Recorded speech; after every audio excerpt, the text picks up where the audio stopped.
छात्रों, आज हम आपको स्पर्श किताब का काव्यखंड का रविदास पाठ पढ़ाने जा रहे हैं। रविदास नाम से विख्यात संत रविदास का विशिष्ट स्थान है।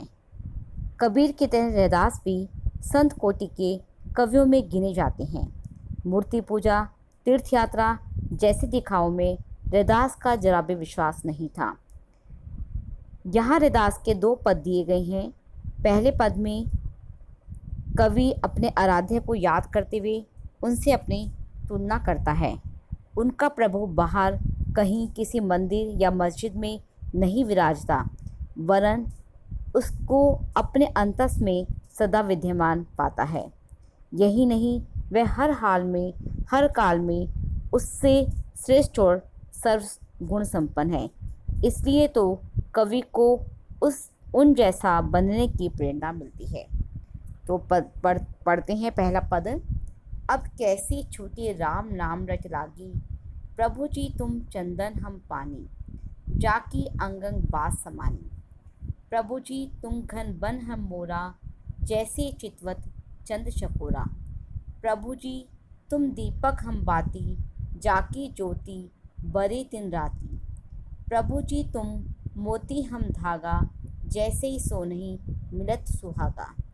प्रभु जी तुम स्वामी हम दासा, ऐसे भक्ति करे रे दासा।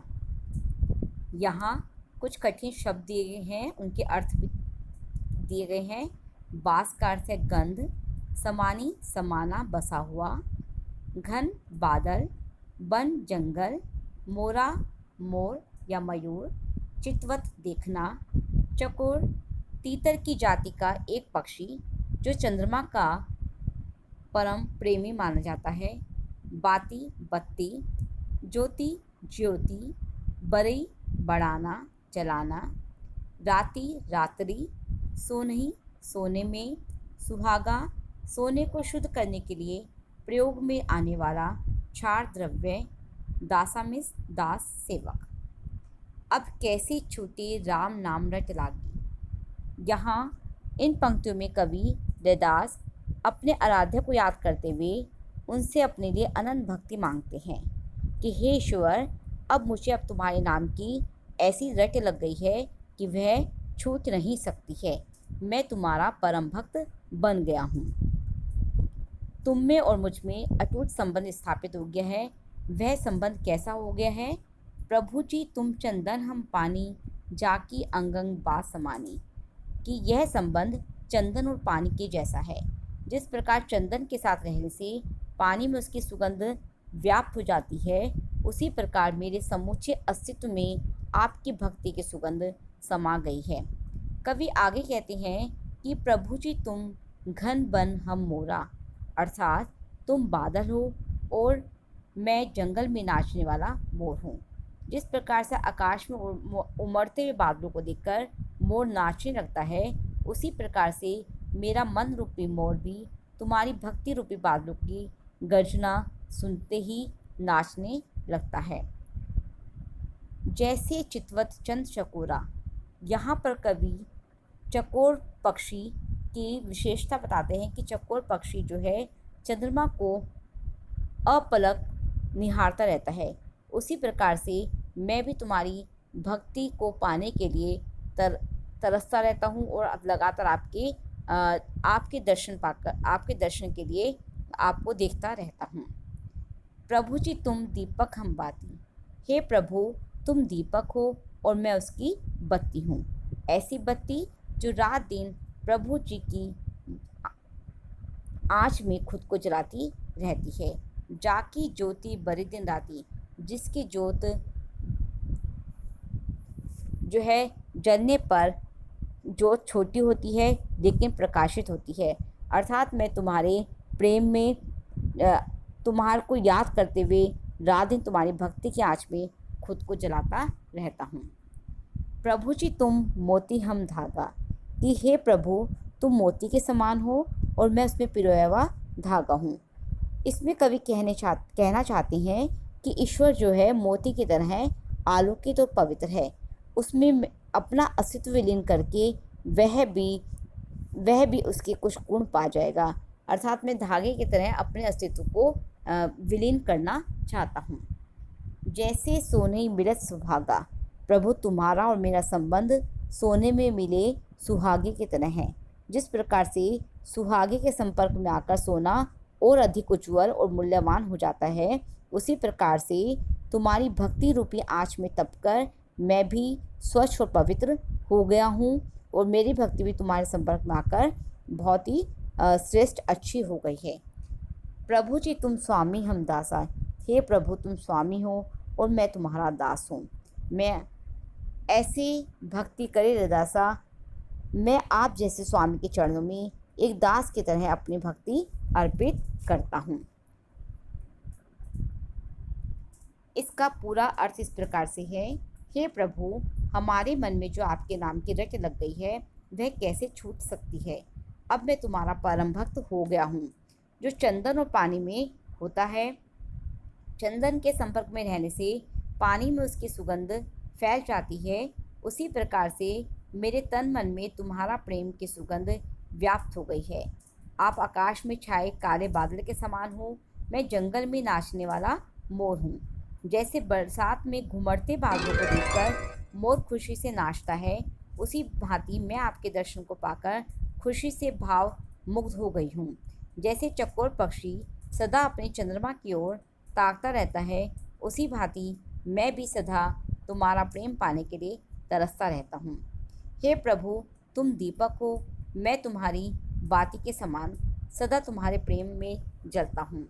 प्रभु तुम मोती के समान उज्ज्वल, पवित्र और सुंदर हो, मैं उसमें पिरोया हुआ धागा हूँ।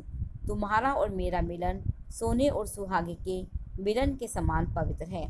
जैसे सोने के सुहागे के संपर्क से सोना खरा हो जाता है, उसी तरह मैं तुम्हारे संपर्क से शुद्ध बुद्ध खो जाता हूँ। हे प्रभु तुम स्वामी हो और मैं तुम्हारा दास हूँ। दूसरे पद में भगवान की अपार उदारता, कृपा और उनके समदर्शी स्वभाव का वर्णन किया है।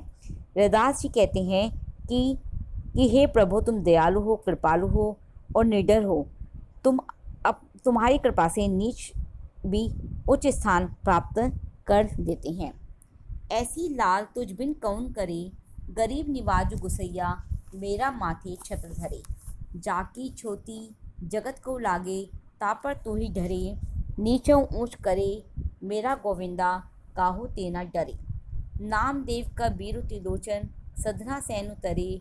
कही रविदास सुनो रे संतु, हरिज्यों ते सभई सरे। यहाँ इसके कुछ कठिन शब्दों के अर्थ दिए गए हैं।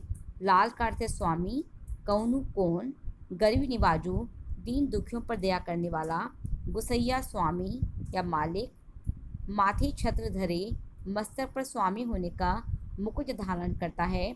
छोटी में छुआछूत, जगत कौ लागे संसार के लोगों को लगती है। तापर तू ही डरे उन पर द्रवित होता है, उन पर कृपा करता है। नीच को भी ऊंचे करे, ऊंची पदवी प्रदान करता है। गोविंद प्रभु।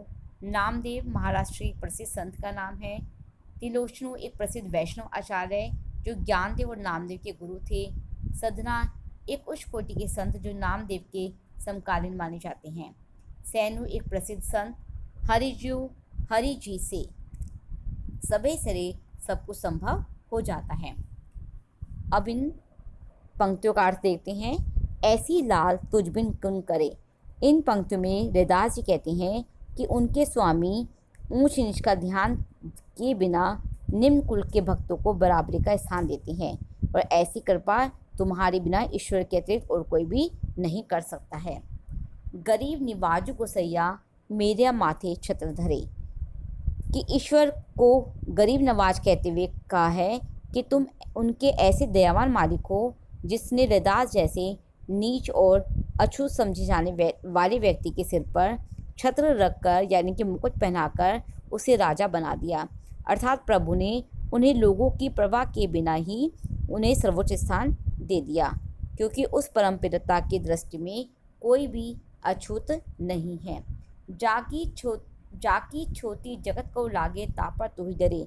जिन व्यक्तियों को पूरा संसार अछूत मानता है, तो तुम उन पर कृपा करने में बिल्कुल भी नहीं डरते हो और तुम उन पर कृपा करते हो।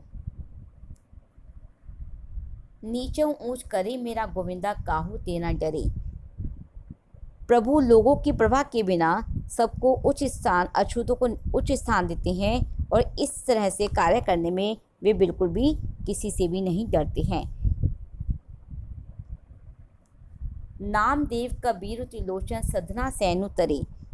ईश्वर की कृपा से ही नामदेव, कबीर जैसे कपड़े बुनने वाले जुलाहे, त्रिलोचन जैसे साधारण व्यक्ति, सधना जैसा कसाई और सैन जैसा नाई भी संसार की बाधाओं से तर गया है, अर्थात उन पर कृपा, ईश्वर की कृपा हो गई है। कह रविदास सुनो रे संतु, हर्षु ते सभी डरे। यहाँ पर कवि रविदास संतों को संबोधित करते हुए कहते हैं कि उनके हरि अर्थात ईश्वर के मन, ईश्वर जो है सर्वशक्तिमान है, वे सब कुछ करने में सब प्रकार से समर्थ है और वे किसी की भी परवाह नहीं करते हैं। इसका अर्थ इस प्रकार से है, हे प्रभु, तुम्हारे बिना कौन ऐसा कृपालु है जो भक्त के लिए इतना बड़ा कार्य कर सकता है। तुम गरीब तथा दीन दुखियों पर दया करने वाले हो। तुम ही ऐसे कृपालु स्वामी हो जो मुझ जैसे अछूत और नीच के माथे पर राजाओं जैसा छत्र रख दिया। तुम मुझे राजाओं जैसा सम्मान प्रदान किया। मैं अभागा हूँ, मुझ पर तुम्हारी कृपा असीम है। तुम मुझ पर द्रवित हो गई। हे स्वामी, तुमने मुझ जैसे नीच प्राणी को इतना उच्च सम्मान प्रदान किया है।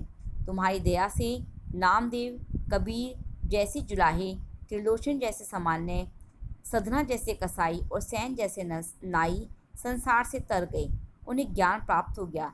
रविदास जी कहते हैं, हे संतो सुनो, हरि जी सब कुछ करने में समर्थ हैं, वे कुछ भी कर सकते हैं। तो बच्चों, आपने देखा कि रविदास जी के दोनों पदों में ईश्वर के प्रति उनके अनन्य भक्ति को दिखाया गया है। धन्यवाद।